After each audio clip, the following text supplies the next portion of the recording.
कुशल मणिपुर में रहने वाला एक नाई था। पूरे कस्बे में सिर्फ उसका ही एक सलून था।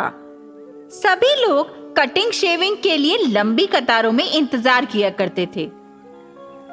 हे भगवान, यह नाई कब आएगा? 9 बज चुके हैं और अभी तक उसका कोई पता नहीं। मैंने तो ब्रश भी नहीं किया और सीधा यहीं आ गया। अरे तुम तो अभी आए हो, मैं तो सुबह 6 बजे से लाइन में लगा हूँ।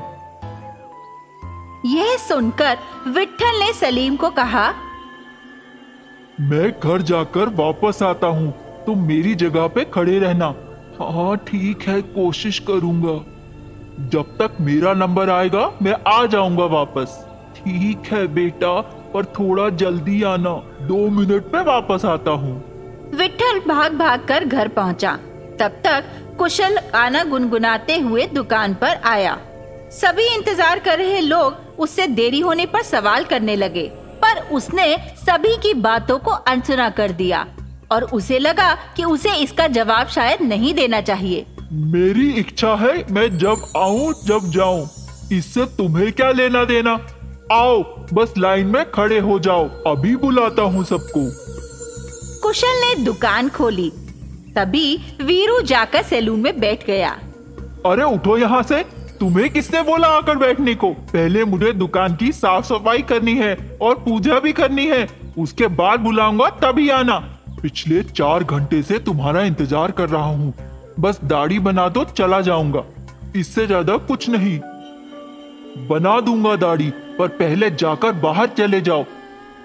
वीरू सीट से उठकर जाकर लाइन में खड़ा हो गया। कुशल ने साफ सफाई की और पूजा अर्चना के बाद दीप जलाया। फिर उसने अपना नाश्ता भी किया और ऐसे ही 1 घंटा वेस्ट कर दिया। फिर उसने वीरू को बैठने के लिए बुलाया। ऐसा लग रहा था जैसे कोई उसे कह ही नहीं सकता।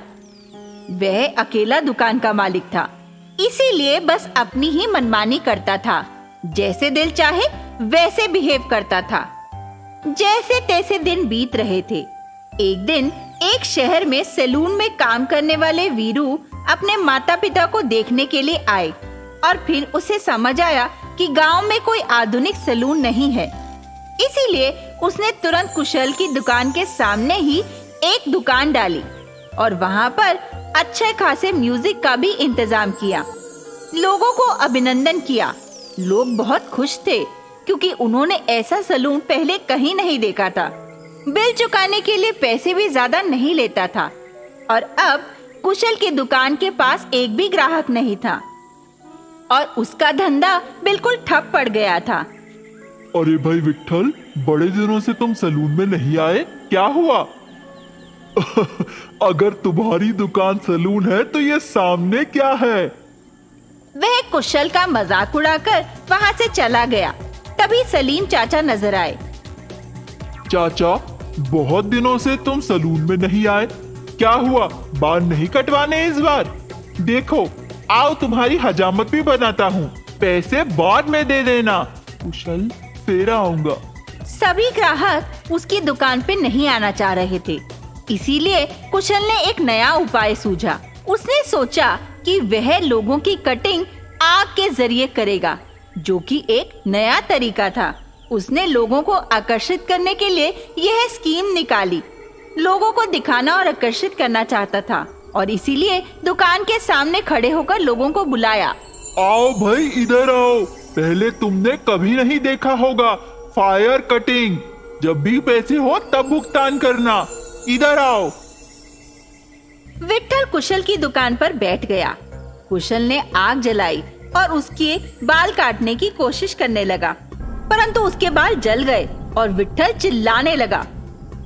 सभी गांव के लोग इकट्ठे हुए और कुशल को पीटने लगे। उस समय से उसने आग का प्रयोग बंद कर दिया और आसपास आने वाले लोगों को शेव करना और काटना भी आराम से शुरू कर दिया। रमन और सुजाता रसूलपुर गांव में रहते थे। वे गरीब थे और उनकी एक बेटी थी चांदनी। वे बहुत ही होशियार लड़की थी। पढ़ाई लिखाई के अलावा खेल कूद में भी काफी तेज थी और उसके माँ बाप इस बात से बहुत खुश थे। पढ़ लिख कर एक बड़ी अफसर बनो बेटा। हाँ पापा, आपका सपना जरूर पूरा करूंगी। मैं काफी मेहनत करके पढ़ाई करूंगी। मुझे पूरा यकीन है मेरी बेटी हमारा नाम रोशन करेगी। हमसे ईर्ष्या रखने वाले लोग एक दिन हमें भी सलाम करा करेंगे। पर क्या हम इसकी पढ़ाई का खर्चा उठा पाएंगे? अपनी बेटी को एक अफसर बनाने के लिए मैं जो कुछ भी होऊंगा करूंगा। सभी समस्याओं से जूझ लूंगा। पर कल दामोदर भाई साहब आएंगे तो क्या कहेंगे उनसे? उन्हें कुछ तो कहना पड़ेगा। मैंने उनसे कल शाम को ही 1 सप्ताह और देने को कहा है। उनके पैसे चुका दूंगा। मुझे पहले बता देते तो मैं भी चैन से सो पाती। पर चलो, अच्छा है तुमने बता दिया। तुम्हें फिक्र करने की कोई जरूरत नहीं।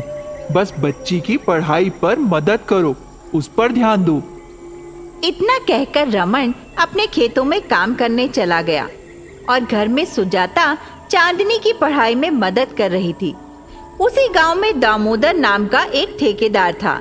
वह आमतौर पर पैसा ब्याज पर देता था।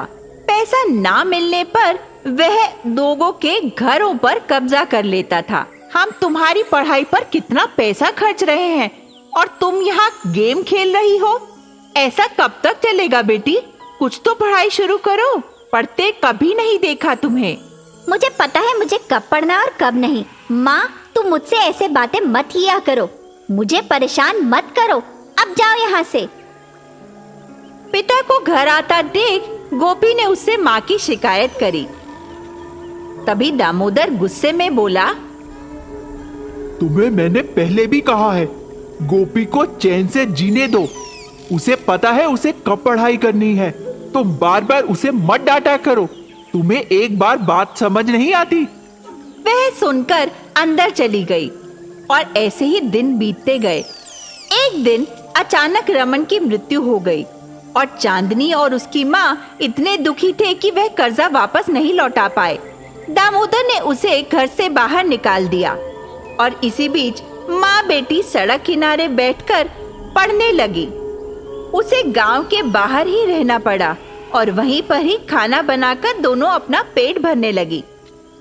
माँ, तुम रोज एक अखबार कहाँ से ला रही हो? बेटा, अखबार में तरह तरह के इश्तिहार हैं। मैं चाहती हूँ तुम भी छात्रवृत्ति के लिए आवेदन करो। हाँ ठीक है माँ। चांदनी दिन रात स्ट्रीट लाइट के नीचे पढ़ रही थी। उसने एक एंट्रेंस दिया और सरकारी हॉस्टल में एक सीट भी मिल गई। वहीं दूसरी ओर गोपी लैपटॉप पर दिन रात गेम ही खेलती रहती थी और कई विषयों पर फेल भी हो गई। दामोदर ने अपनी बेटी के प्रति प्रेम के कारण किसी को कुछ नहीं बोला। बस जैसे तैसे दिन बीत रहे थे। एक दिन सुजाता अपनी बेटी चांदनी को लेकर एक शहर जाना चाहती थी। दोनों बस का इंतजार कर रहे थे और बस में चढ़कर बैठ गए। वहीं दूसरी ओर दामोदर अपनी बेटी गोपी को लेकर गाड़ी में वहां से जा रहा था। वह बिना पढ़े ही खेलों की आदी हो गई थी, इसीलिए उसने पढ़ाई लिखाई करना छोड़ दिया था। उसको परीक्षण के लिए दामोदर एक बड़े अस्पताल में ले गया